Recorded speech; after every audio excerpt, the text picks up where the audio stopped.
Shalom, damai di hati, saudara-saudara kekasih dalam Tuhan. Kita bersyukur kepada Tuhan, hari ini kita diberi kesempatan menikmati kasih sayang Tuhan. Sebelum kita membaca, merenungkan firman Tuhan yang direnungkan di sepanjang minggu ini, mari kita satu dalam doa. Kita berdoa. Ya Allah, ya Tuhan kami, Allah yang kami sembah, di dalam dan melalui Yesus Kristus, yang adalah Tuhan dan Juru Selamat kami. Saat ini kami datang kepadamu ya Tuhan, mengangkat pujian dan syukur, limpah terima kasih kepadamu, untuk setiap kebaikan Tuhan yang selalu kami rasakan dalam kehidupan ini. Terima kasih Tuhan, Kau terus menyertai kami sebagai gereja-Mu, sehingga saat ini memperingati hari ulang tahun PI dan Pendidikan Kristen masuk di tanah Minahasa. Sungguh luar biasa cinta kasih-Mu yang menghentar gereja-Mu ada sampai saat ini. Terima kasih Tuhan, kembali kami mau merenungkan firman Tuhan lewat bagian bacaan yang akan kami baca di saat ini. Dalam persiapan ini Tuhan, kami memohon kuasa Roh Kudus yang akan menjadi bagian kehidupan kami semua. Baik kehidupan hamba-Mu yang Kau percayakan memberitakan kebenaran firman. Demikian kami sekalian yang akan mendengar firman-Mu. Kuasai kehidupan kami semua, agar firman yang akan kami baca dan renungkan bersama di saat ini mampu kami pahami untuk dilakukan dalam perjalanan kehidupan kami setiap hari yang Tuhan sudah anugerahkan kepada kami. Terima kasih Tuhan, berfirman-Lah, ini kami yang siap mendengar. Dalam nama Tuhan Yesus, firman yang hidup, kami bermohon. Amin.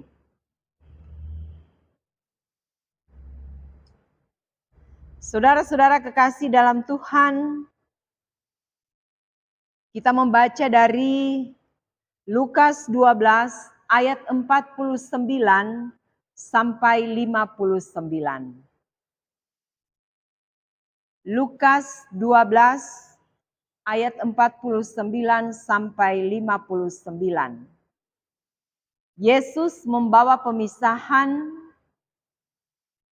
Aku datang untuk melemparkan api ke bumi, dan betapakah aku harapkan api itu telah menyala. Aku harus menerima baptisan dan betapakah susahnya hatiku sebelum hal itu berlangsung. Kamu menyangka bahwa aku datang untuk membawa damai di atas bumi? Bukan. Kataku kepadamu, bukan damai, melainkan pertentangan. Karena mulai dari sekarang akan ada pertentangan antara 5 orang di dalam satu rumah. 3 melawan 2 dan 2 melawan 3. Mereka akan saling bertentangan. Ayah melawan anaknya laki-laki dan anak laki-laki melawan ayahnya. Ibu melawan anaknya perempuan dan anak perempuan melawan ibunya. Ibu mertua melawan menantunya perempuan dan menantu perempuan melawan ibu mertuanya. Yesus berkata pula kepada orang banyak, apabila kamu melihat awan naik di sebelah barat, segera kamu berkata, akan datang hujan. Dan hal itu memang terjadi. Dan apabila kamu melihat angin selatan bertiup, kamu berkata, hari akan panas terik. Dan hal itu memang terjadi. Hai orang-orang munafik, rupa bumi dan langit kamu tahu menilainya. Mengapakah kamu tidak dapat menilai zaman ini? Dan mengapakah engkau juga tidak memutuskan sendiri apa yang benar?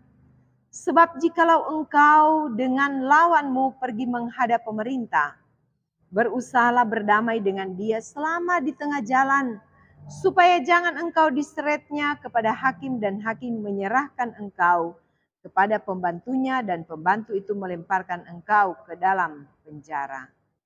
Aku berkata kepadamu, engkau tidak akan keluar dari sana sebelum engkau membayar hutangmu lunas.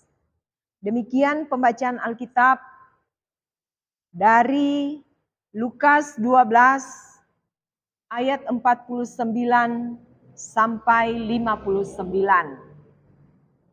Saudara-saudara kekasih dalam Tuhan, Shalom, damai di hati. Tema untuk khotbah tanggal 12 Juni ini, api Injil memurnikan dan memampukan.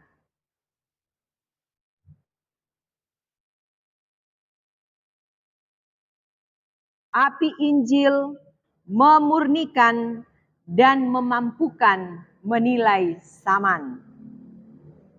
Saudara-saudara kekasih yang diberkati oleh Tuhan, kita bersyukur kepada Tuhan Allah di dalam Yesus Kristus yang telah memberikan jejak-jejak pekabaran Injil dan pendidikan Kristen Gemim, sehingga kita boleh merayakan 191 tahun yang lalu.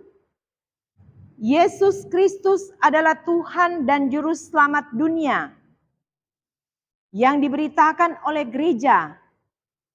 Sekalipun masih banyak umat yang ada di dunia ini yang belum menerima Injil. Atau bisa dikatakan belum terjangkau oleh Injil. Sebagai gereja pada perayaan Hari Pendidikan Kristen dan PI di tahun 2022 ini, kita diajak untuk berefleksi melalui tema api Injil memurnikan dan memampukan menilai zaman.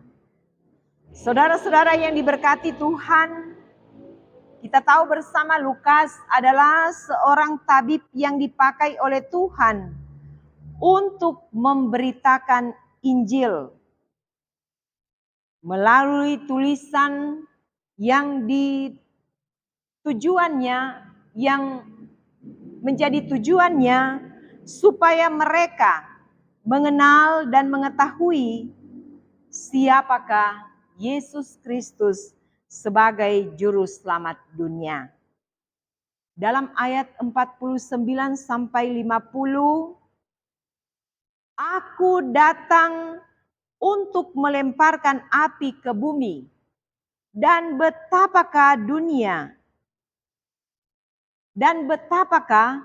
aku harapkan api itu telah menyala.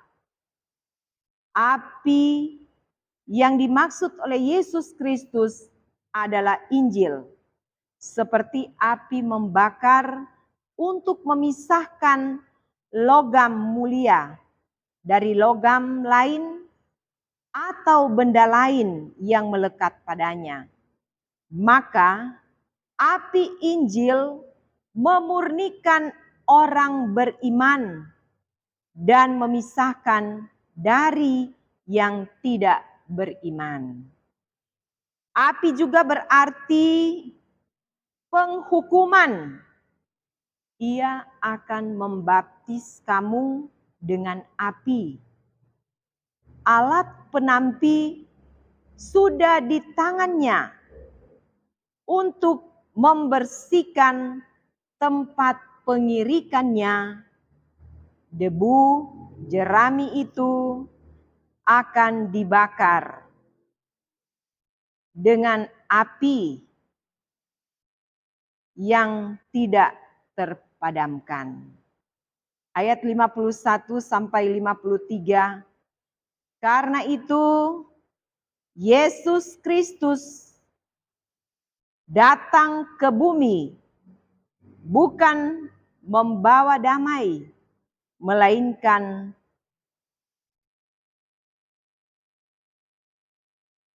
pedang dan pertentangan antara yang murni imannya dengan orang yang mendua imannya. Dan mereka yang tidak beriman. Bahkan pertentangan itu disampaikan dalam bacaan ini terjadi di dalam keluarga. Seperti nubuatan Nabi Mika. Janganlah percaya kepada teman. Janganlah mengandalkan diri.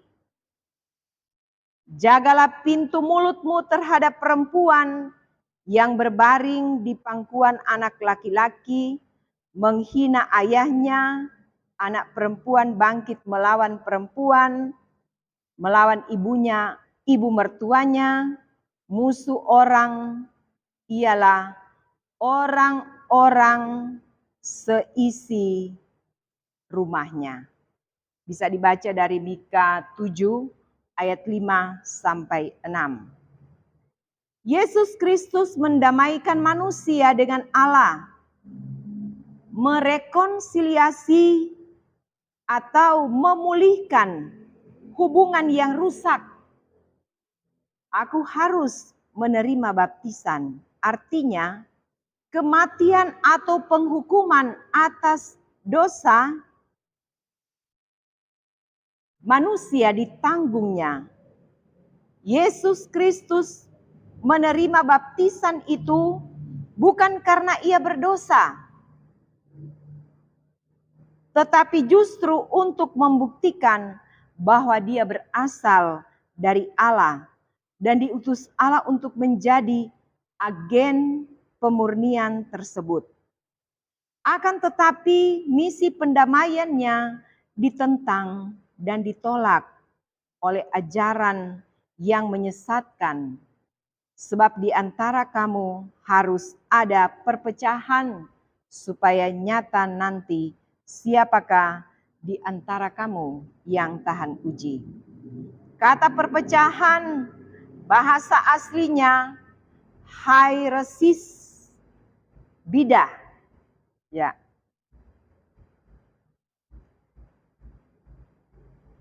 Saudara-saudara kekasih dalam Tuhan, berarti memilih salah satu dan menolak pilihan lainnya.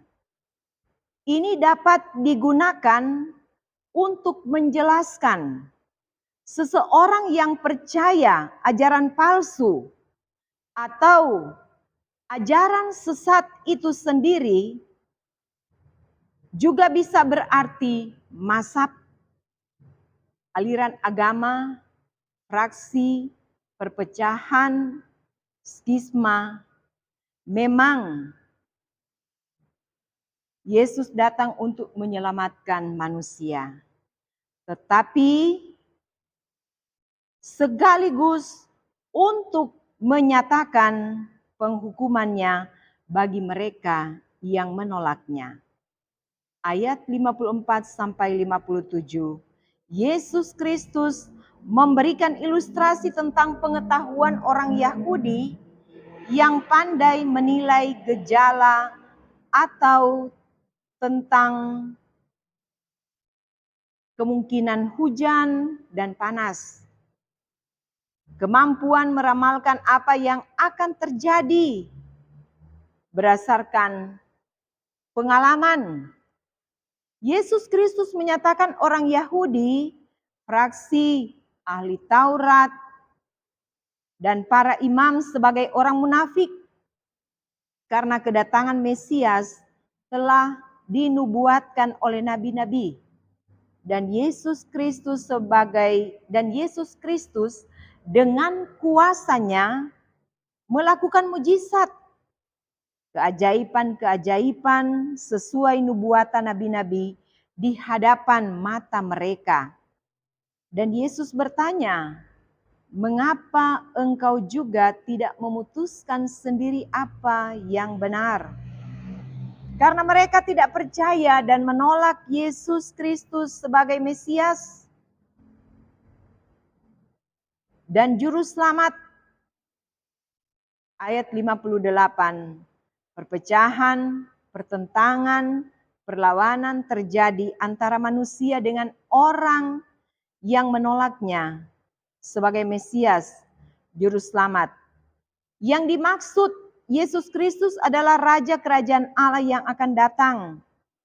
Mereka yang melawan atau menolaknya, berdamailah di tengah jalan. Artinya, bertobatlah selagi masih ada waktu sebelum hari penghakiman dan menghukum orang-orang yang tidak percaya, murtad dan mendua ke dalam penjara atau dalam neraka. Ayat 59, aku berkata kepadamu, engkau tidak akan keluar sebelum engkau membayar hutangmu sampai lunas. Yesus Kristus telah menebus hutang dosa. Maka keluarlah dari jalan menuju penghukuman yang mengerikan itu. Jangan menunda-nunda waktu.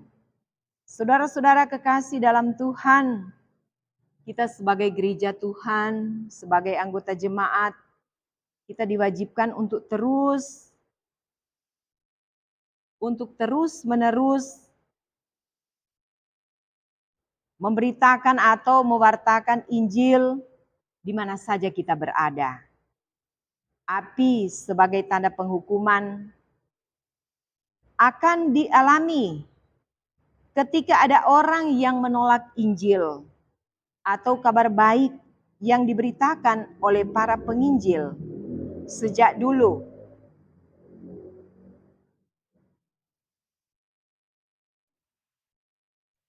Yesus yang kita beritakan dalam bentuk Injil keselamatan adalah untuk umat manusia. Tetapi masih juga ada yang menolak untuk mempercayainya dengan berbagai alasan. Maka ketika ia datang kembali, mereka yang tidak percaya kepadanya akan memperoleh penghukuman dalam nyala api yang tidak akan pernah padam.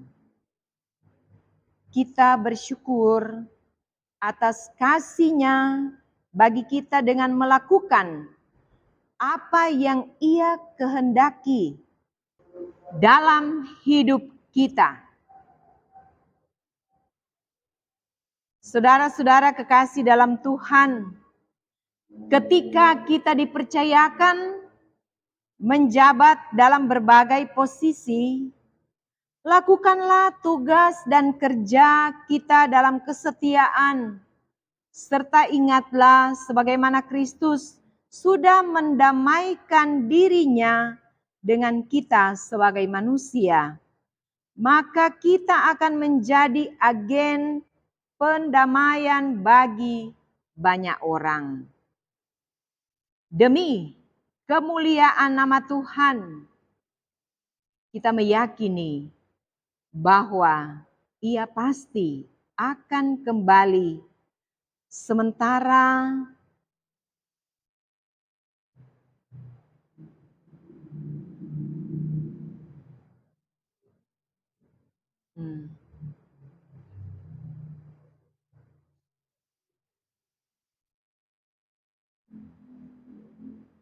kita sementara menanti kedatangannya.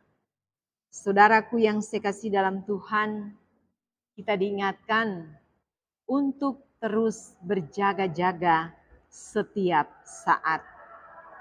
Memberitakan Injil, mawas diri, tetap bekerja sesuai dengan posisi yang Tuhan percayakan kepada kita. Bawalah berita kedamaian, berita sukacita kepada siapapun yang kita temui dalam hidup ini. Tuhan pasti memberkati kita ketika kita mau melakukannya dan percaya Dia akan terus memberi kekuatan dan kemampuan bagi setiap orang yang mau terus hidup bersama dalam kasih Tuhan. Selamat merayakan hari ulang tahun Pekabaran Injil dan Pendidikan Kristen yang ke-191 tahun. Tuhan memberkati kita. Mari kita satu dalam doa. Kita berdoa. Bersyukurlah kami kepadamu ya Tuhan. Karena kami sungguh percaya Engkau tidak pernah meninggalkan kami. Dan terus mengingatkan kami untuk tetap setia menjalani hidup ini sesuai dengan maksud dan kehendak-Mu. Apa yang boleh kami pelajari di saat ini lewat firman-Mu, Tuhan beri kami kemampuan dalam hikmat-Mu lewat kuasa Roh Kudus yang akan terus memberkati kehidupan kami untuk menjadi pemberita Injil lewat apapun yang kami lakukan, kami nyatakan dalam hidup ini. Dalam setiap perkataan dan perbuatan kami. Menyaksikan kehadiran Tuhan yang terus kami beritakan lewat segala sesuatu yang kami lakukan dalam hidup ini. Tuhan, kami rindu melakukannya. Karena itu kami memohon tuntunan Tuhan dalam hidup kami untuk terus berkarya lewat apapun setiap talenta yang Tuhan sudah anugerahkan dalam kehidupan kami. Kami sungguh mencintai-Mu dan mengasihi-Mu. Lengkapi terus kami dengan kasih-Mu Tuhan. Menjadi kesaksian bagi banyak orang. Meneruskan berita Injil kepada semua orang. Termeterailah firman-Mu dalam hati dan pikiran kami. Terima kasih Tuhan Yesus. Terpujilah Engkau. Memberkati kehidupan kami untuk selanjutnya. Dalam segala sesuatu yang kami lakukan lewat tugas pekerjaan tanggung jawab yang kami tekuni setiap hari. Terima kasih Tuhan. Ini kami yang datang kepadamu. Kami bersyukur untuk firman-Mu yang terus Engkau beritakan lewat pewarta-pewarta Injil. Lewat semua orang yang mau memberitakan kebenaran firman-Mu. Terus berkarya dalam hidup ini sesuai dengan maksud dan kehendak-Mu. Terima kasih Tuhan, terima kasih, terpujilah nama-Mu. Yesus Tuhan dan Juru Selamat kami, sumber hidup kami, yang terus kami puji dan kami agungkan, kami muliakan. Amin.